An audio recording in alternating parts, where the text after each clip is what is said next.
증시 폐장일을 맞은 오늘 코스피가 개인 매수세에 힘입어서 상승세로 전환했습니다. 앞서 뉴욕 증시는 하루 만에 다시 숨고르기에 들어갔습니다. 미국 제약사인 모더나가 우리나라와 2천만 명분의 백신 공급 논의를 했다고 공식 확인을 해주면서 내년 2분기부터 배포가 시작될 것이라고 밝혔습니다. 셀트리온의 코로나 항체 치료제는 이르면 다음 달 말부터 국내 공급이 시작됩니다.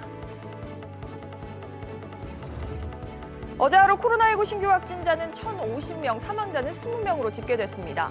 영국발 변이 바이러스 확진자도 2명이 추가로 확인됐습니다. 재계가 신축년 새해를 맞아서 생존과 위기 극복을 화두로 꼽았습니다. 코로나19 사태 장기화로 기업 부담이 늘어난 만큼 규제를 완화해 줄 것을 다시 한번 요청했습니다. 이상 이 시각 주요 뉴스입니다.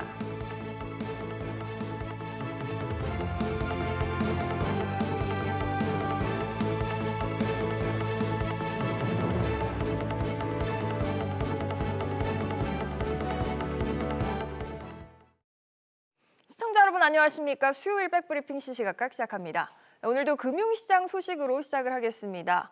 올해 주식시장의 마지막 거래일인 오늘도 개인 투자자의 매수세가 굉장히 거센 모습입니다. 전서인 기자. 네, 전서인입니다. 오전 중에 장 흐름 어떻습니까? 네, 소폭 하락 출발한 코스피는 2,830선을 유지하고 있습니다.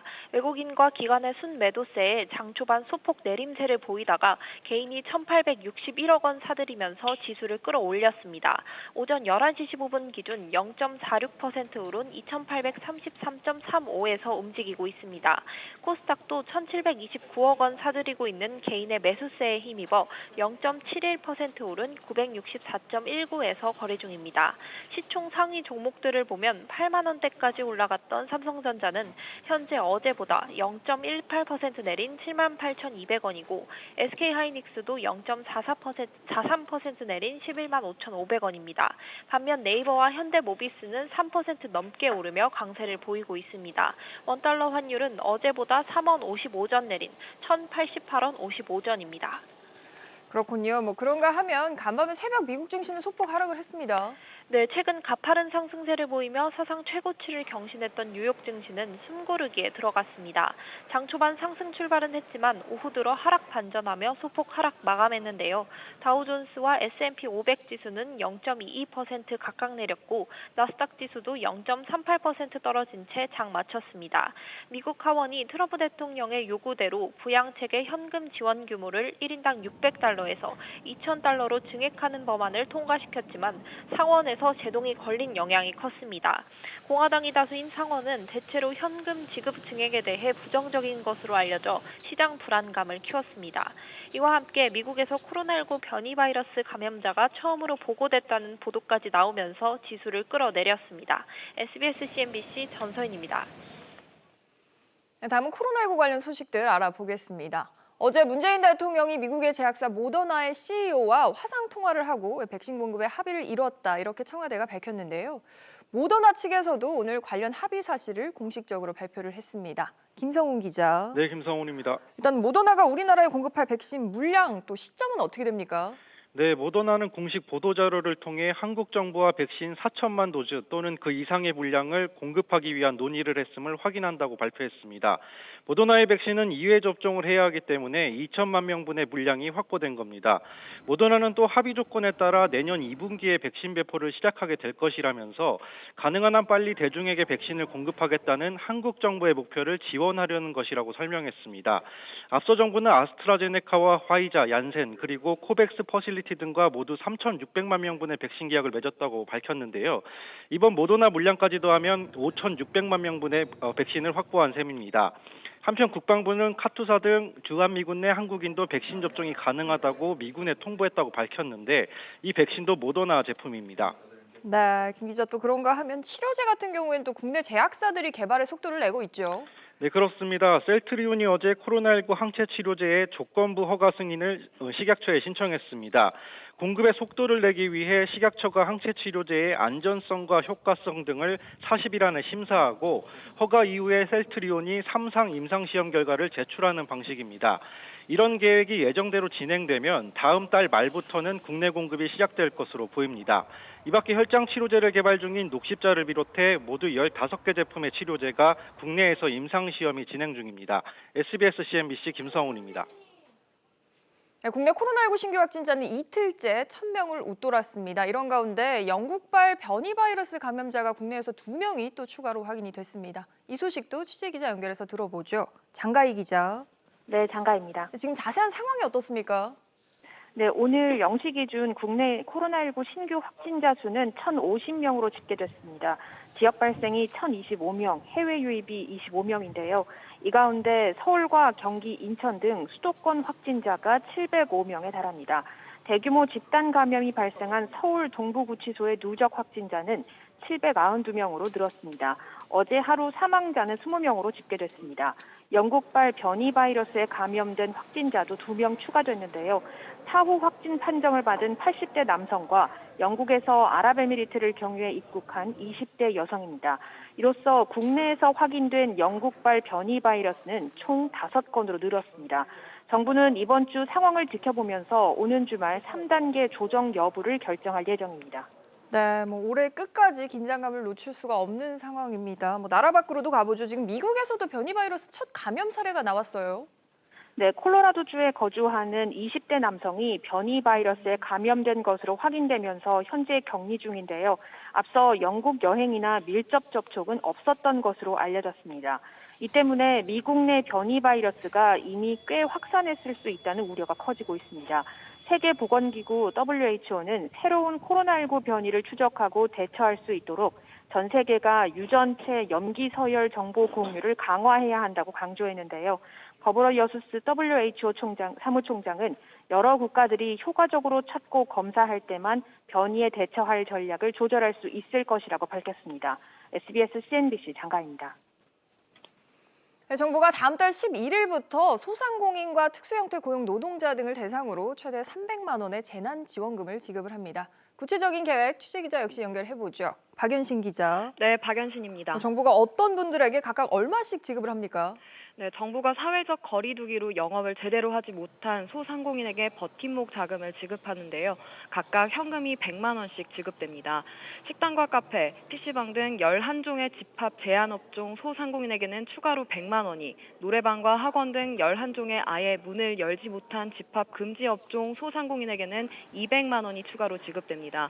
또 특수형태 근로 종사자와 프리랜서는 긴급고용 안정지원금 명목으로 50에서 100만 원을 지급받는데요. 지난 2차 때 수령했다면 추가 심사 없이 받을 수 있습니다. 정부는 또 집합 제한 업종에는 2에서 4% 금리로 신용보증기금을 통해 대출도 해줄 예정인데요. 집합금지 업종은 1.9% 금리로 1,000만 원까지 대출이 가능합니다. 네, 아주 조금이라도 숨통 틔워줄 수 있는 도움닫기 수단이 되기를 바라봅니다. 언제부터 또 어떻게 신청을 할 수 있습니까? 네, 버팀목 자금의 경우 다음 달 11일부터 안내 문자를 발송해 온라인 신청을 받습니다. 온라인 신청이 어려운 사람을 위해 현장 접수도 진행될 것으로 보입니다. 긴급고용 안정지원금은 다음 달 6일부터 11일까지 신청을 받아 11일부터 15일까지 지급해 설 명절 전까지 지급을 완료할 계획입니다. SBS CNBC 박연신입니다. 다음 소식입니다. 역대 최장수 국토부 장관이었던 김현미 장관이 물러나고 이제 학자 출신인 변창흠 신임 장관이 업무를 시작을 했습니다. 취임식에서부터 새로운 부동산 대책을 예고를 했는데요. 어떤 내용인지 짚어보겠습니다. 이광호 기자. 네, 이광호입니다. 어떤 대책을 언급을 했습니까? 네, 국토부 업무 전반을 언급하긴 했습니다만 취임사에서 가장 중점을 뒀던 건 공급 대책이었습니다. 공급이란 단어를 무려 16번 사용하는 등 공급 대책을 특히 강조했는데요.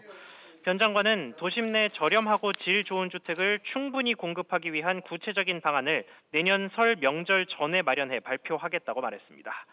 변 장관은 또 관련해서 서울 시내 점일 개발된 지하철 역세권 등을 활용하면 도심에서도 충분한 주택을 공급할 수 있다며 자신감을 보였습니다. 네, 이 기자 근데 사실 그간 변 장관을 둘러싼 가장 큰 논란이라고 하면 구의역 발언 문제 아니었습니까? 이건 어떻습니까?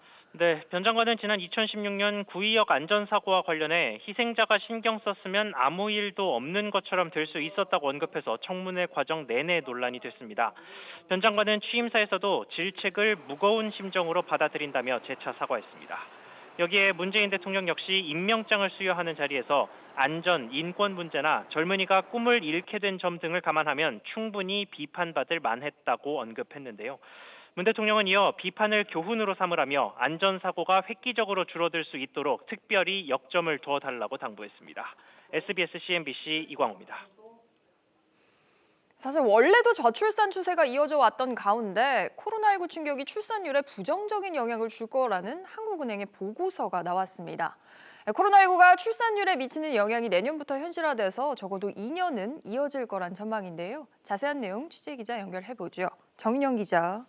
네, 정인영입니다. 이런 전망이 나오는 이유는 뭡니까? 네, 코로나19로 혼인과 출산의 주 연령층인 20대와 30대의 고용과 소득이 직격탄을 맞았는데요. 올해 3월에서 11월 20대, 30대 취업자 수는 1년 전에 비해 36만 8천 명 감소해 다른 연령층보다 더 많이 줄어들었습니다. 경제적인 충격이 혼인에도 영향을 끼치면서 올해 3월에서 9월 혼인 건수는 11만 8천 건으로 지난해 같은 기간보다 12% 감소했습니다. 결혼이 줄다 보니 임신 역시 줄어든 것으로 나타났는데요. 임산부가 병원 진료비 지원을 위해 발급받는 국민 행복카드 발급 건수가 올해 4월에서 8월 13만 7천 건으로 지난해보다 6.7% 감소했습니다. 네, 이렇다 보니까 지금 현재 우리나라 합계 출산율이 3분기 기준으로 이제 0.84명, 그러니까 한 명이 안 되는데 그나마도 또 이걸 밑돌 거란 전망도 나온다고요. 네, 한국은행은 비관적일 경우 2022년 합계 출산율이 0.72명을 밑돌 수 있다고 예상했습니다. 코로나19로 인한 혼인 감소와 임신 유예 등이 앞으로 2년간 영향을 주면서 합계 출산율이 크게 떨어진다고 본 겁니다. 한은은 저출산 심화가 생산 가능 인구의 본격적 감소로 이어지고 이들이 출산 정년기에 이르게 될 2045년 이후 2차 저출산을 초래할 수 있다고 설명했습니다. SBS CNBC 정윤영입니다. 이제 올해도 내일 하루가 남았습니다. 경제단체장들은 새 신년 메시지를 잇따라 내놓고 있는데요. 어려운 경제 여건을 극복하기 위해서 저마다 비장한 각오를 다지는 모습입니다. 조슬기 기자. 네, 조슬기입니다. 어떤 메시지들이 나오고 있습니까? 네, 새해 경제계의 화두는 다름 아닌 생존과 혁신입니다.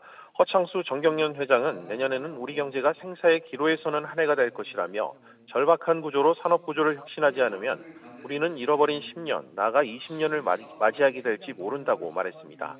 그러면서 이러한 절박함은 기업 혼자 이겨낼 수 없다고 밝히며 규제나 비용 부담을 늘리는 정책을 거둬달라고 요구했습니다. 박용만 대한상의회장은 새해에는 보궐선거를 포함해 대선 전국으로 접어드는 정치 일정이 많다면서 정치와 경제 이슈를 분명히 구분해 새해는 물론 2022년 이후에도 대처할 수 있길 바란다고 밝혔습니다. 또한 낡은 법과 제도를 혁신해 기업과 산업의 신진대사를 끌어올리고 경제의 역동성을 회복하기 위해 총력을 기울여야 한다고 강조했습니다. 네, 이런가 하면 잘하기 위해서는 규제 입법이 또 관건인데 규제 입법에 대한 우려도 나왔다고요. 네, 송경식 경총회장이 집단소송 도입과 이 징벌적 손해배상제 강화, 또 중대재해기업처벌법 개정 등의 입법은 이 산업과 경제에 미치는 영향을 충분히 고려해 신중히 검토해달라는 입장을 거듭 밝혔습니다. 아울러 앞서 국회를 통과한 상법과 공정거래법, 노동조합법에 대해서도 후속적인 보완 입법을 강구해 기업들의 대응 여력을 확보하게 해달라며 정책적 배려를 촉구했습니다. 김영주 무협회장은 이 코로나19로 인해 기업인들이 해외 출입국과 수출의 물류 과정에서 겪는 어려움이 최소화될 수 있도록 지원하고 미국 신정부 출범에 발맞춰 민간 경제 협력을 확대할 것이라고 밝혔습니다.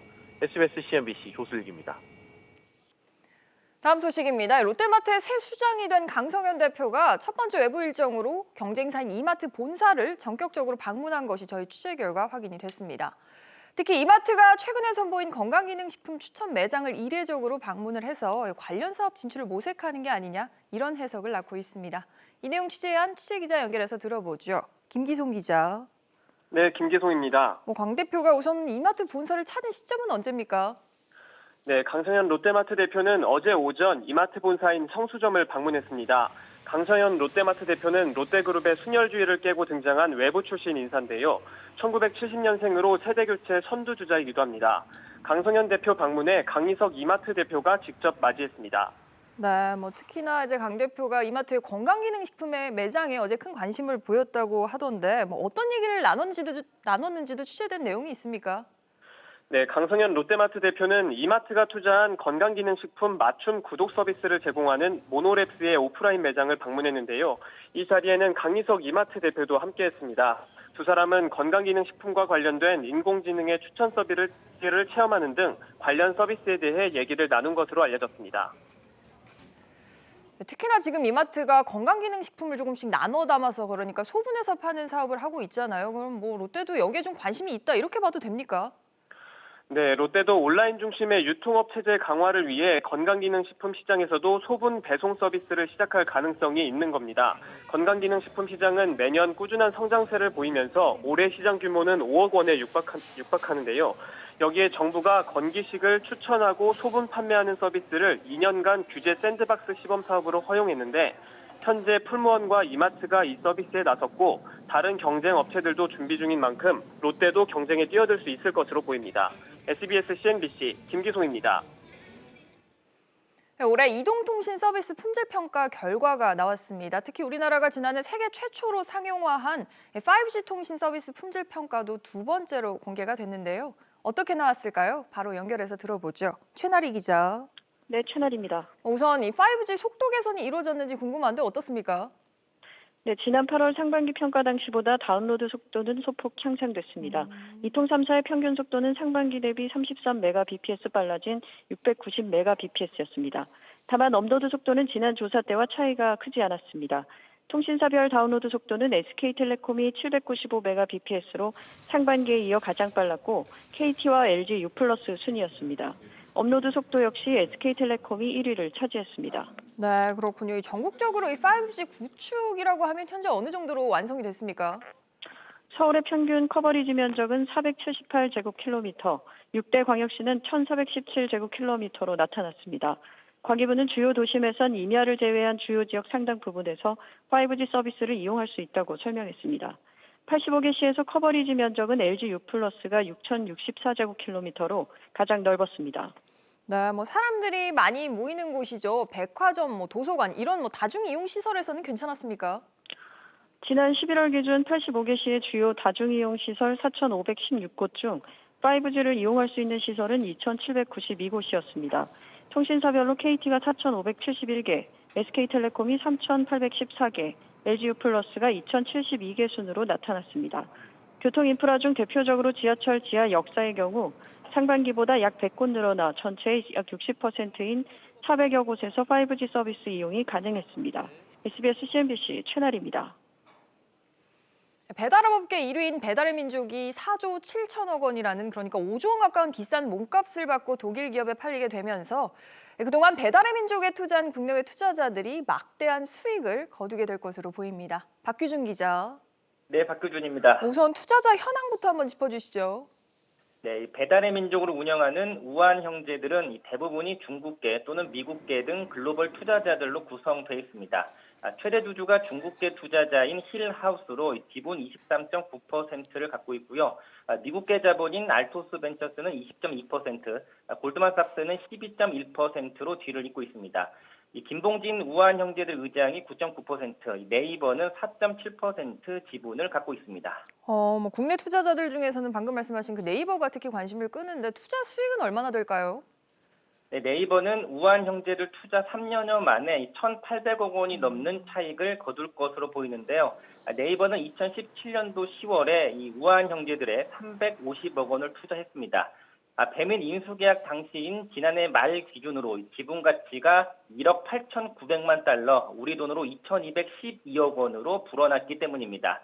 이 지분 매각 대금을 현금과 인수자인 딜리버리 히어로의 신주로 나눠서 받기로 했는데 현재 딜리버리 히어로의 주가가 계약 당시 대비했을 때 3배 가까이 뛴 상황이라서 주식 보유로 인한 투자 수익 전망도 높은 상황입니다. 네, 상당하네요. 그런데 뭐 다소 아쉬운 지점도 있습니다. 더 큰 수익은 사실 해외 투자자들이 가져간다고요? 맞습니다. 말씀드린 대로 이 글로벌 투자자들인 1대에서 3대 주주가 60% 가까운 지분을 차지하고 있기 때문에 막대한 현금과 신주를 이들 글로벌 투자자들이 가져갈 것으로 보입니다. 업계에선 최대 주주인 중국계 자본 힐하우스가 1조 원 규모의 자금을 회수할 것으로 전망하고 있습니다. SBS CNBC 박규준입니다. 다음 소식입니다. 국내에 공급될 모더나 백신, 국내 업체들이 위탁 생산할 가능성도 커지고 있습니다. 녹십자와 한미약품 등이 유력 후보들로 거론이 되고 있다고 하는데요. 취재기자 연결해서 들어보죠. 이한나 기자. 네, 이한나입니다. 모더나 코로나 백신을 국내에서 위탁 생산을 하게 된다고 하면 아스트라제네카에 이어서 두 번째가 아닙니까? 네, 그렇습니다. 문재인 대통령과 스테판 반세 모더나 CEO가 지난 28일 화상통화로 백신 공급에 합의한 자리에서 위탁 생산 방안도 논의됐는데요. 정부와 모더나가 국내에서 코로나 백신의 위탁 생산을 하는데 협력을 강화하기로 하면서 위탁 생산에 대한 기대감이 커지고 있습니다. 네, 실제로 맡게 된다라고 하면 어느 곳이 유력합니까? 네, GC녹십자, 한미약품, ST팜 등이 유력 후보로 거론됩니다. GC녹십자는 전염병 예방혁신연합 세피와 시설 사용 계약을 체결한 상태인데요. 이 계약은 예방혁신연합과 이를 지원하는 개발사가 백신 개발에 성공하면 녹십자가 5억 회분을 생산하는 내용인데 지원 개발사 중에 모더나가 포함되어 있습니다. 한미약품도 유력합니다. 이미 2년 전 2만 리터의 미생물을 배양하고 정제 시설이 있는 바이오 플랜트도 완공했는데요. 이곳에서 연간 최대 10억 회분의 백신 생산이 가능합니다. ST팜은 모더나의 리보핵산 방신의 백신을 합성할 때 필요한 핵심 기술을 갖고 있고 약 2만 회분 생산이 가능한 시설도 갖췄습니다. 이 밖에도 미생물 배양 시설이 있는 LG화학, SK바이오사이언스, 바이넥스 등이 모더나 백신 위탁 생산을 맡을 수 있는 업체로 꼽힙니다. 다만 삼성바이오로직스는 리보핵산 방식의 백신을 생산할 수 있는 시설이 없어 위탁 생산을 하기 어려운 것으로 알려졌습니다. SBS CNBC 이한나입니다. 지주사 CJ가 내년에도 계열사에서 막대한 브랜드 수수료를 챙길 것으로 보입니다. 이 자금을 바탕으로 고배당을 하겠다 이런 계획도 밝혔는데요. 대부분은 오너 일가가 챙겨갈 것으로 예상이 됩니다. 장지영 기자. 네, 장지연입니다. 우선 CJ가 챙기게 될 브랜드 수수료 총 규모는 얼마나 됩니까? 네, 우선 5개 계열사를 통해 내년에 941억 원을 받는다고 공시했습니다. CJ라는 상표를 사용하는 데 따른 수수료를 받는 건데 상표법상 적법한 행위지만 수수료 규모를 두고선 논란이 많습니다. 이들 계열사에서 올해는 916억 원을 챙겼는데 내년에는 25억 원 이상 늘어납니다. 대일제당이 340억 원으로 동일했고 대한통운이 338억 원으로 44억 원 늘었습니다. 브랜드 수수료 매출은 지주사 CJ 매출의 절반 이상을 차지하는데요. 작년 매출은 1,817억 원이었고 계열사로부터 받은 수수료는 900억 원을 훌쩍 넘겼습니다. 네, 그런데 이런 와중에 사실 시점이 좀 공교롭습니다. 지주사 CJ가 또 고배당 정책을 발표를 했다고요. 네, CJ는 2020년부터 2022년까지 별도 재무제표 기준 당기순이익의 70% 이상을 배당하겠다는 정책을 발표했습니다. 앞서 2019년에도 당기순이익이 632억 원이었는데 98%에 해당하는 621억 원을 배당해 왔습니다. 이렇게 높은 배당 정책으로 오너일가가 챙기는 돈도 두둑한데요. 지주사 CJ는 이재현 회장이 보통주 기준 42.7% 지분을 갖고 있고 우선주를 기준으로는 그의 자녀인 이경우 부사장 대우가 22.4%, 이선호 부장이 22.5%를 각각 보유하고 있습니다. 특히 우선주는 보통주보다 일반적으로 주당 배당금이 더 많습니다. 이에 따라 고 배당을 통해 오너일가가 승계 자금을 마련하는 게 아니냐는 분석이 나옵니다. SBS CNBC 장지연입니다. 가뜩이나 코로나19로 살림살이가 팍팍한데 새해 벽두를 앞두고 벌써부터 물가 조짐이 심상치가 않습니다. 코카콜라가 인상을 발표한 데 이어서 배달 수수료마저 인상될 것으로 알려졌습니다. 이 내용도 취재기자 연결해서 들어보겠습니다. 신윤철 기자. 네, 신윤철입니다. 우선 많이 인기 있는 음료죠. 코카콜라가 가격을 연초부터 좀 올린다고요? 그렇습니다. 코카콜라 코리아는 주력 제품인 코카콜라와 탄산수 C그램 등의 편의점 가격을 100원에서 200원 인상합니다. 콜라 1.5리터 제품의 경우 기존 3,400원에서 3,600원이 됩니다. 이외에도 편의점용 음료들이 새해 줄줄이 가격 인상을 예고했는데요. 동아 오츠카의 포카리 스웨트와 오르나미시, 데미소다 역시 소용량 제품들이 100원에서 200원 오르고 혜태 HTB의 2리터짜리 평창수는 기존 1,400원에서 1,500원으로 갈아 만든 데 1.5리터는 3,900원에서 4,300원으로 인상됩니다. 이외 상비약들의 경우 편의점 판매가가 이미 올랐는데요. 상처치료제 마데카소 연고 8g의 가격은 500원이 더 올라 7,400원이며 데일밴드 등 밴드류 제품들도 제품별로 100원에서 500원가량 소화제, 배아제 정도 제품별로 300원 인상됐습니다. 대형마트들도 기존 재고가 소진되면 편의점을 따라 가격이 인상될 것으로 예상됩니다. 네, 뭐 이렇다 보니까 매년 나오는 게 내 월급 빼고는 다 오른다 이런 우스갯소리도 항상 나오고 있습니다.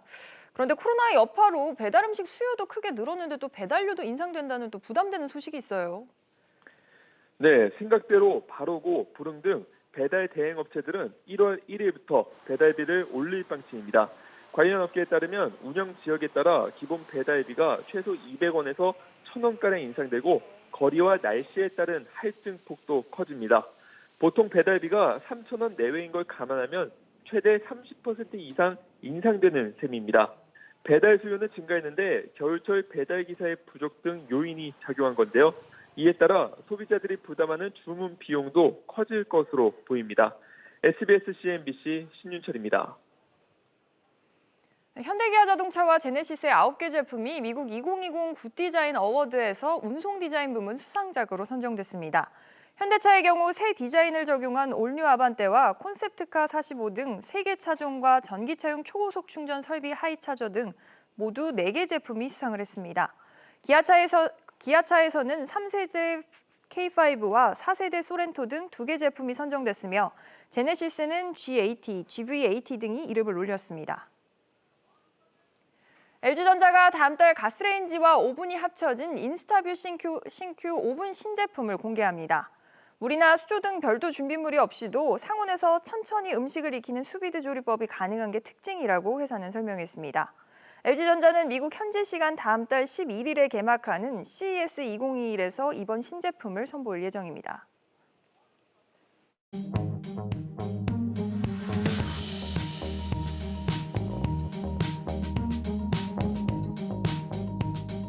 안녕하세요. K웨더 공기진행센터에서 전해드리는 대기오염 예보입니다. 한 해 마무리를 하루 앞둔 오늘 세미탄파가 찾아왔습니다. 한낮에도 영하권을 보이며 추운 곳이 많겠고요. 서울은 무려 영하 8도까지 기온이 크게 떨어지겠습니다.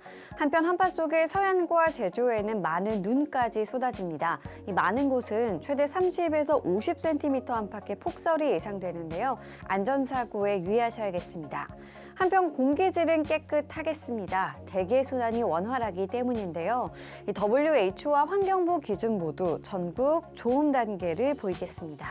따라서 오늘 실내 환기하기 좋겠지만 차고 강한 바람이 부는 만큼 짧은 시간 여러 번의 환기를 하시는 게 좋겠습니다. 모레까지는 공기가 깨끗하겠지만 이후부터는 먼지 농도가 차츰 높아지겠습니다. 대기오염 예보였습니다.